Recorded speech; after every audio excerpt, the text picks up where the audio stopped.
جی آج کل کا جو کامن سوال ہے وہ آج کل یہ موسٹلی یہ پوچھا جاتا ہے کہ جنت کو کیسے حاصل کیا جائے. جنت پانا تو بڑا مشکل کام ہے اور اس میں کوئی شک نہیں, پانا مشکل کام ہے, لیکن یہ سوچنا کہ ناممکن ہے یہ بھی ایک غیر مناسب بات سمجھی جاتی ہے میری نزدیک. کیونکہ آج کل کا نوجوان سب سے زیادہ ڈپریشن کا شکار اسی وجہ سے ہے, اور وہ اسی طرح سے فاسٹ فوڈ کو دیکھنے کے لیے شوق رکھتا ہے, کیونکہ وہ سمجھتا ہے کہ آج جنت تو بڑا ہی مشکل کام ہے, یہ تو صرف یہ لوگ ہی حاصل کر سکتے ہیں جو دین کا کام کریں, جو دین کی دعوت دیتے ہیں, اصلاح کرتے ہیں لوگوں کی. لیکن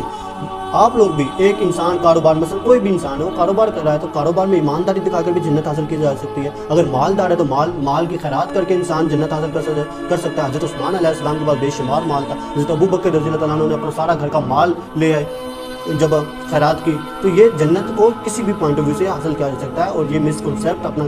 ختم کر دیں کہ جنت پانے کے لیے ہمیں دین کا کام کرنا پڑے گا. آپ جس فیلڈ میں ہیں, جس فیلڈ میں بھی ہیں, جس چیز سے بھی آپ تعلق رکھتے ہیں اس میں صرف ایمانداری دکھائیں اور اچھے اصول اپنائیں, نماز کو قائم رکھیں, زکوٰۃ دیں, انشاءاللہ تعالیٰ جنت اللہ پاک ہمیں دے دے گا, کیونکہ یہ فتنوں کا دور ہے. اور